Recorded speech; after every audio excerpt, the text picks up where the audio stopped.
Welcome to the Silver Mature WomanPreneur Podcast, a podcast for and by women over 50, providing faith-building strategies for female entrepreneurs looking to achieve higher levels of productivity, capacity, and growth, where we strive to focus on God's agenda while building our businesses to serve our community with excellence. Welcome to the podcast. And you're right, it did feel like we had been friends for a long time. Absolutely, absolutely. So I want to just share a little bit about you, and then we'll kind of dive into a few questions and all of that wonderful stuff. So a little bit about Mary. She is a writing coach for writers and those who want to be authors. She conducts strategy sessions for those who use writing in their processes. And what she says is, if it's about words, I coach it. And I've been in some of your rooms, Mary, and you are true to your word. You definitely do that. So thank you for coming on the podcast. Welcome to the show. We're just going to kind of dive into a few questions, unless you had something that you wanted to add before we dive into some of those questions. No, that was perfect. I'm sure we'll hit on everything that I would like to have covered by the end of the show. Absolutely, absolutely. All right.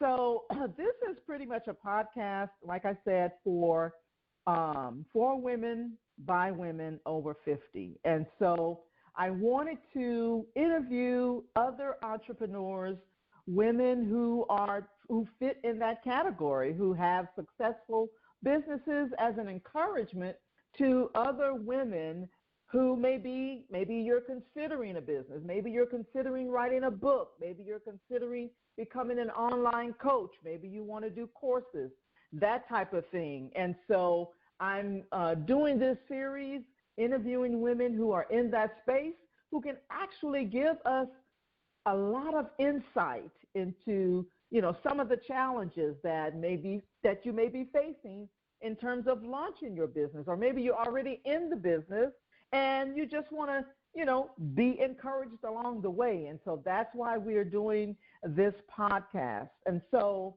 Mary, I want to ask you, the first question is, what are some of the biggest obstacles to actually writing a book? Getting that thing done. And before you answer, let me say this, because I have written 3 books, okay? And I tell you, that first book took me probably 5 years. And I don't consider myself, a writer or an author, but I knew I needed something to supplement, my coaching program in terms of what, the direction that I wanted to go. So, and so I wish I had known you then, 5 or 6 years ago when I first started, this project. So what are some of the biggest obstacles to actually writing a book and getting that thing done? Oh, this is a great question, and it's one of the things that I recognize, and it's part of the reason that my ministry is the same as my business.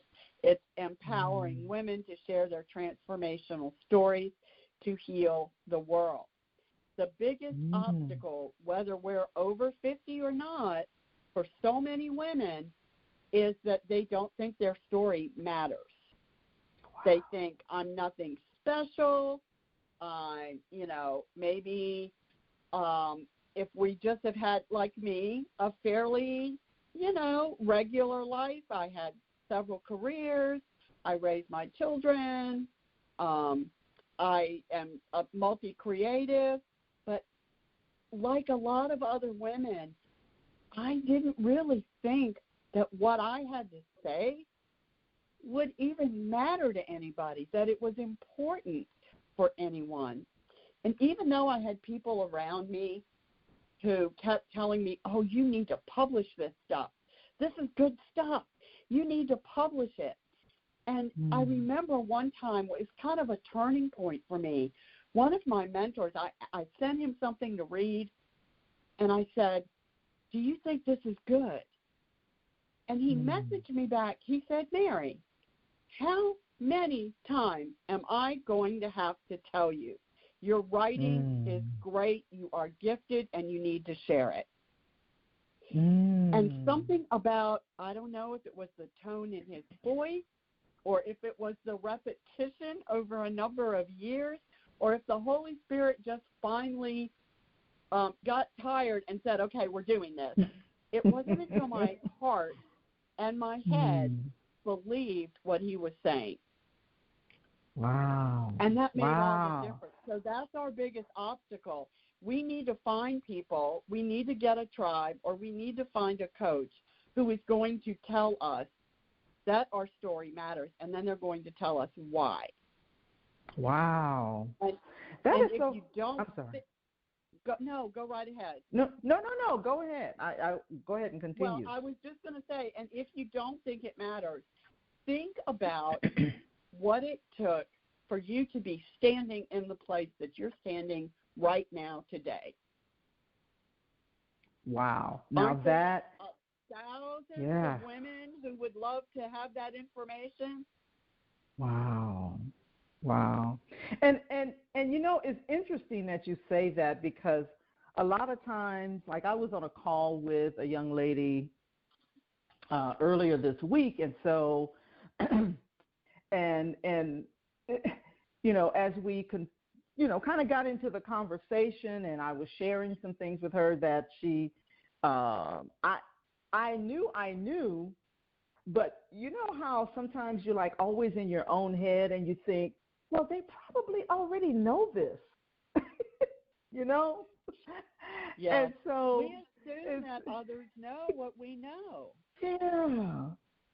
Oh my gosh. Don't necessarily. Yeah. They don't. And I call it being seasoned. We have the benefit of life experiences that younger women have not had. Yeah.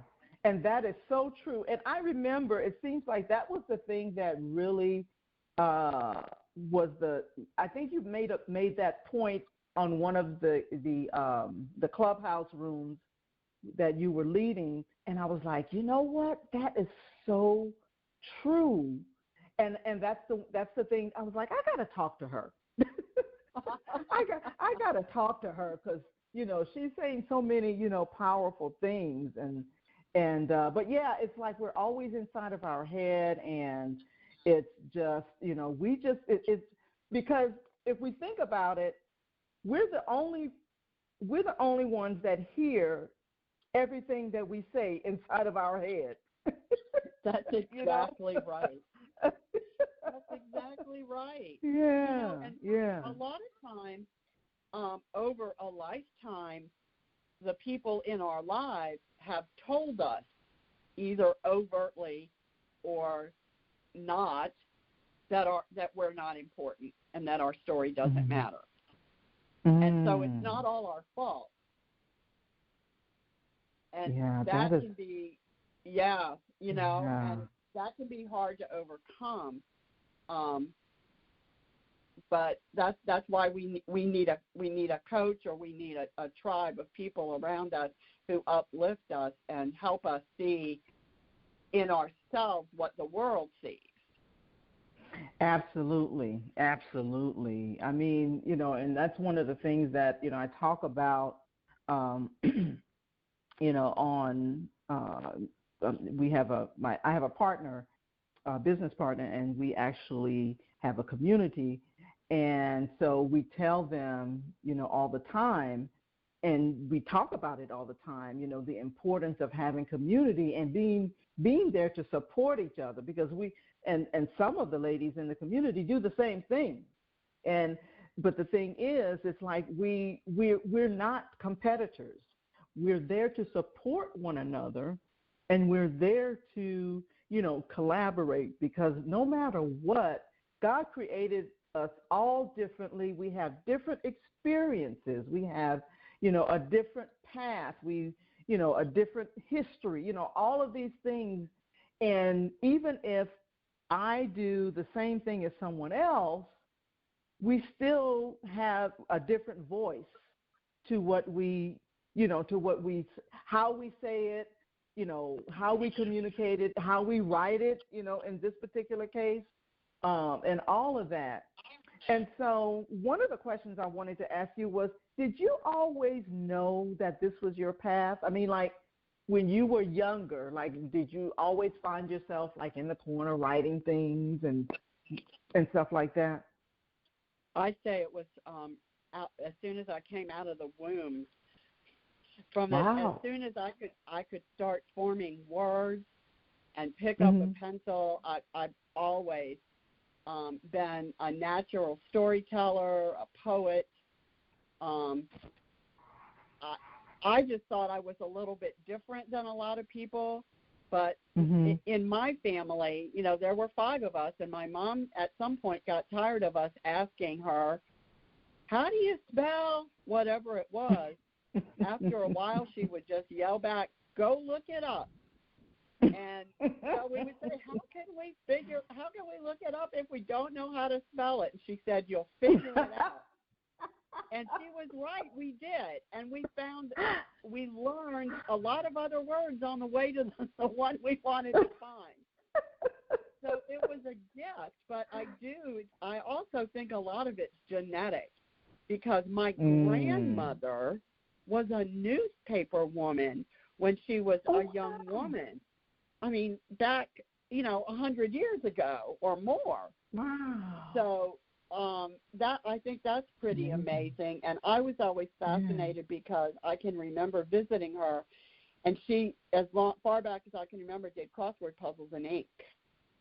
And wow. My dad is a tremendous storyteller. He can tell a story that lasts for hours just from memory. It's amazing. And my mom, the sharpest wit. And so, I just say that it's definitely genetic. I'll come by it honestly. Wow. So do your other siblings, are they writers as well, or did they went in a different direction? Okay. I have. My brother was a teacher for years. He was a school superintendent for years. He's just retired. My sister's been a teacher for years. One of my sisters became a pediatrician. She was the one that read the entire Encyclopedia Britannica from A to Z. Oh, my goodness.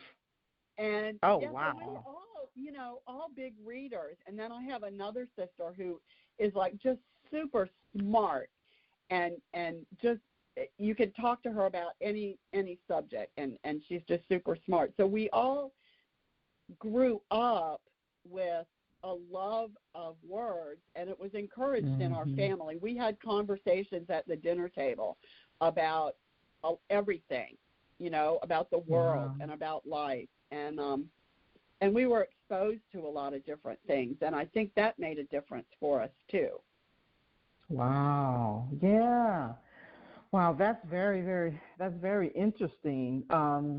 So what about, you were kind of, and I know you were kind of leading in this direction about, the fact that our story matters, and talk a little bit more about that in terms of, either, why we don't believe that our story matters, and I know that there could be a lot of reasons why, but kind of, say a little bit more about that.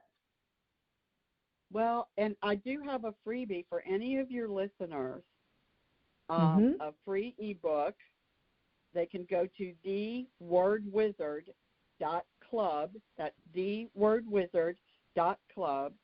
And the ebook is 6 Reasons Why Your Story Matters. Ah, awesome. We're gonna put that in the show notes. Great. That's been really helpful for people. But I'll tell you, and it's kind of hard. It's sort of like the chicken and the egg, but our story matters because I believe that God gives us each a story that we tell with our lives. We are the history that future generations will read. And recently what I've been sharing is that if you, whether or not you're a Christian, just think about the Bible and the stories in the Bible. Mm-hmm. When they were writing those stories, especially in the New Testament, when the gospel writers were sharing those stories, they didn't sit down and write these letters thinking, oh, one day, 2,000 years from now, somebody's going to read what I wrote and it's going to change their lives. They didn't think that. They were just being obedient to a call on their lives to share the story. And we are the same way. We are just, our story is just as important as the stories of all those people. What if none of them had ever written down the stories? Yeah. You know, where would we be? I mean, I can't even imagine what our world would be like, what our lives would be like.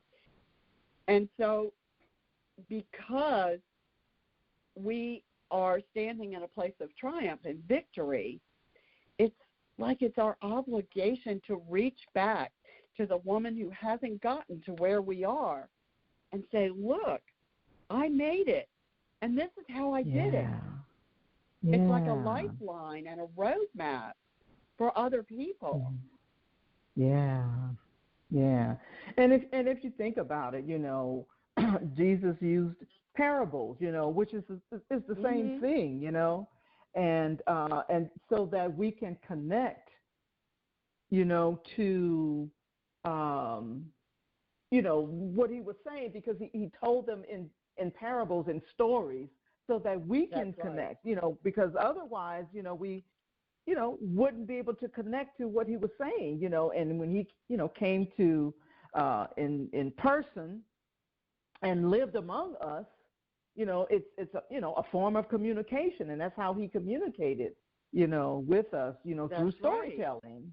So, well, and here's another thing that I share often, and my books are titled after unnamed women in the Bible. My first one is The Woman at the Well, Thirsting for Grace. My second one is Woman with the Alabaster Jar, A Life Poured Out, where I share about my journey through grief to find hope and healing. My next book that hopefully will be at least finished this year is A Woman Afflicted for 12 Years. If you notice a theme, these women did not have names that we know of. Exactly. Right. And yet, not only that, they were women, and their stories were included in the Bible at a time when women were not perceived as valuable. And yet, through some divine intervention, these unnamed women's stories were in Scripture. And to me, it is a message that it does not matter what your name is or who you are or what you've done. If their story is that important, so is yours. Yeah. And, you know, that is so, wow, that is so profound, because I totally believe that it's going to encourage someone that's listening to this call or this, you know, to the podcast, that their story matters, you know. And I mean, and you're right, these women weren't named, but it was important enough to be recorded in Scripture. Exactly. You know, yeah. Wow. Well, number one, I know you have books. And so definitely, you know, if someone wants to purchase any of your books and things like that, we want them to be able to do that. So we'll include that in the show notes as well, where they can buy your books. But what I wanted to ask you, go ahead. Oh, okay, they're on Amazon. They're on Amazon. Perfect. So, but the other question I wanted to ask is, do you feel like, I know this is a ministry for you, so I think I already know the answer to the question. Is this your calling? It is. Yeah. And Yeah. I didn't realize that for a long time. I didn't. I mean, because I uniquely work with women, who don't even know how to start their story. So I have quite a few clients who have already published books and either need help with the current one they're working on, or who want to have me help them strategize on other ways to monetize their books. And I can help people do that too. But I do feel it's a ministry because I know my journey. Yeah. And I also believe that since I have been given this gift that I think is rather unusual, my tribe has given me the name of the word wizard, and I'm asked to participate in a lot of ways to help members of the tribe because it just comes so naturally to me. And I feel like if that's a gift that's been given to me, then I'm supposed to use it. Absolutely, absolutely. My husband is a writer. He writes scripts, and so I'm always amazed at how it just comes so naturally. It's like a thought, and it's just, almost like water, that just starts to just kind of flow out. You just sit there. But one of the questions that I would have, and I actually asked this, I had an interview with another author a few weeks ago about writer's block. Do you ever have writer's block? Whew, that's a good one. Yes. Wow. Yes. Wow. And it happens to everyone, and it can really stop you in your tracks. Wow. Especially I'm not going to say distracted, but I have been distracted, to be honest. This last book probably should have been done a year ago. But this pandemic and all of the things going on in the world, and changing, and I'm working 100% remotely now, and just everything going on. I'm not sure if God put a slow down and let me teach you some lessons through this, which he did. I'm not sure if that was his original intention or if he's just working with what I'm giving him. And I will incorporate some of the wisdom. But it's so easy. What I tell authors, what I tell any writer who's writing anything, if they want to be a writer, if they want to be an author, it's more about the discipline of writing than it is about the words. And this is a gift that one of my former coaches gave me several years ago. I had decided I was going to write this second book, and he said, okay, then we need to have you commit to a certain number of minutes every day that you're going to write. He said, I don't care if you journal during that time. I don't care if you doodle. I don't care if you write gibberish. I don't care if you tear it up and throw it away when you're done. Because the discipline is more important than the words. Because if we it's like any other discipline. If we decide, okay, I'm going to walk every day. I'm going to walk 2 miles every day. And then we skip it a day, then the next day is just a little bit harder to get back into it. And after 2 or 3 days, it's like, oh, heck, I'm not doing that anymore.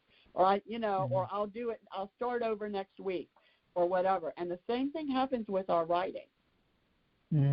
So we need to pick a time during our day. We need to write it on our calendar. And maybe for some people it's a number of words. And that's fine, too. It doesn't matter. That part doesn't matter. But it's the discipline. You have to be serious about it. And it takes, 60 days, 90 days for a habit to become ingrained.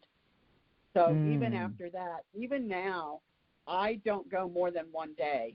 I don't do 2 days without writing because I know if I miss one, I might be okay. But if I miss that second one, it really gets tough to get back to it. Wow. Wow. That's very powerful. So, That's go ahead. and that didn't really answer your question about writer's block, but that it kind of did, because it's okay to doodle, journal, write gibberish. Get up for a few minutes, drink a glass of water. Maybe your brain's thirsty. There are a lot of little things like that you can do that are not going to put you off track. Yeah, exactly. Yeah. That is so powerful. That is so powerful. I mean, and, it's like you said, it's like anything, even if you're on a, exercise regimen, you stop one day and it's like you just kind of want to not continue, and so it's kind of hard to, restart.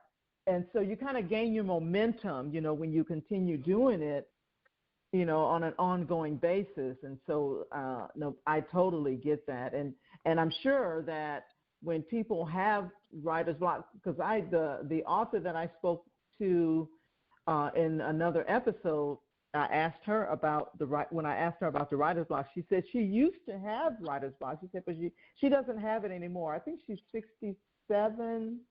And she said she doesn't have them anymore. She's been, writing all of her life. And like you, she's gifted in that area, really gifted, with words and writing and things like that. And so, but she says she doesn't have writer's block anymore. And I'm sure that what you're saying, is applicable. And in terms of not having writer's block, that's probably something, and I didn't ask her that, something that she also does to not have writer's block.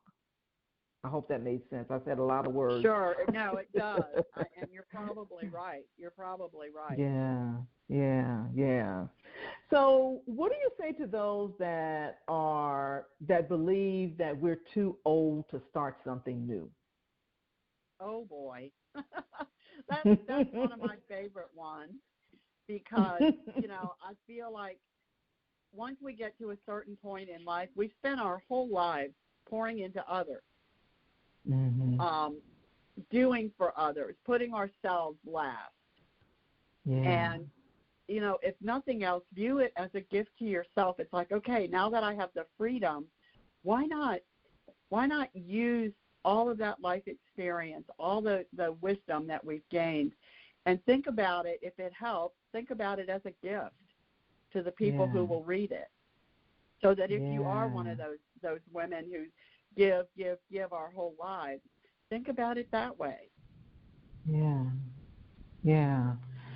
It's really, and when I think about, because I honestly, I don't feel like, I'm 62 years old right now, and so going on 63, and so I don't feel like, well, let me say it this way. Remember when I was younger, I remember when I used to think, people who were 62 or 50 or whatever, now I would think like, man, they're old. It just seemed like, did you think the same thing? It was like, man, they're old, But, But and then because, go ahead. Yeah. No, go ahead. Yeah, no, you're right. Now that I'm that age, I comment to my husband all the time about reporters on TV and they have medical experts, and I'm like, they look like they're 12. and so, I guess I am old, because everybody looks young now, but I don't feel old. I feel wise, but I don't feel old. Yeah.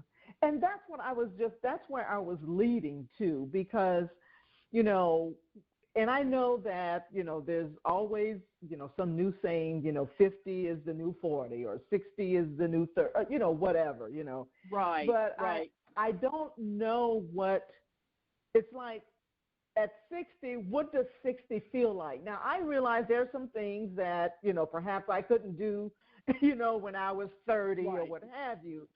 But it's like, what is that supposed to feel like, and it's all, everyone has a different experience, Right. Exactly. Exactly. Yeah, I think we get to decide what that feels like and what that looks like for ourselves. Yeah, yeah.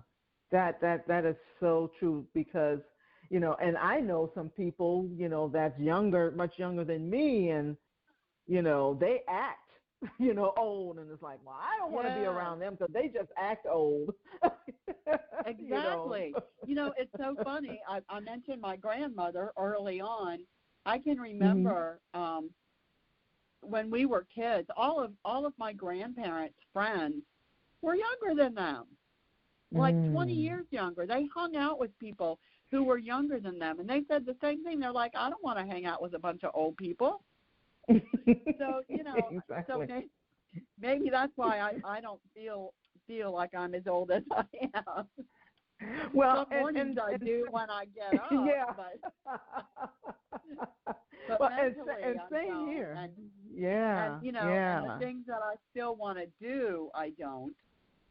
Yeah, exactly. And I mean, that's a great point because I do too. I hang out with, people who are younger than I, and, in most cases, they are surprised, like, I did not know you were 62 years old, because I feel like hanging out with younger people, it kind of helps to keep that youthfulness, and that that youthful attitude, Right. and so yeah, and it just so happens that I just pretty much hang around and hang out with ladies that are younger than me, and I love the vibe, and I love the energy, and it's just really a good place to be when it comes to people that you surround yourself with. They're usually very mature because in most cases, I'm surprised that they're as young as they are because they're so wise. And it kind of makes like a good, sweet combination, Yeah. Yeah, so, that has a lot to do with it. It's who you choose to have in your life. Absolutely. And who you choose to do life with. Yeah, absolutely. Well, before we end the call, are there any other tips you wanted to share with the listeners as far as writing, business, coaching, whatever experiences you'd like to share, or tips or strategies or what have you? Well, one thing that I've learned from other coaches that I now help authors do is strategize how to make money with their books. And maybe you're not ready to write like your story, but you you have great skills in some area, or you make incredible products or whatever. A lot of times writing a book, whether it's a how-to or an information, can establish you as a subject matter expert. So if you make jewelry, you could write a whole book, and it doesn't have to be, volumes, but just a book on how you make the jewelry and what the jewelry means to you, and or if you have if you're a great cook, you could talk about the different recipes. I have quite a few friends who are in health and wellness field, and they have their own take on things. And so they offer tips for people on how to, how to feel younger and how to be healthier. And so that gives you something to present to people to say, look, here, I've written this book. I'd love to come and talk to your group about it. So that's a great way to get your feet wet and also to establish yourself as a subject matter expert. Yeah. Awesome. Well, Mary, can you give us one more time your contact information or whatever information? It will definitely be, in the show notes. But what are ways people can connect with you and contact you for more information or what have you? Sure. For that free ebook, they can go to thewordwizard.club, thewordwizard.club, and I am on every social media platform as The Mary Moss, so I'm really easy to find.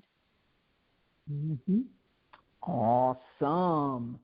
Well, Mary, it was such a pleasure and such an honor to interview you. Thank you so much for your time, your wisdom.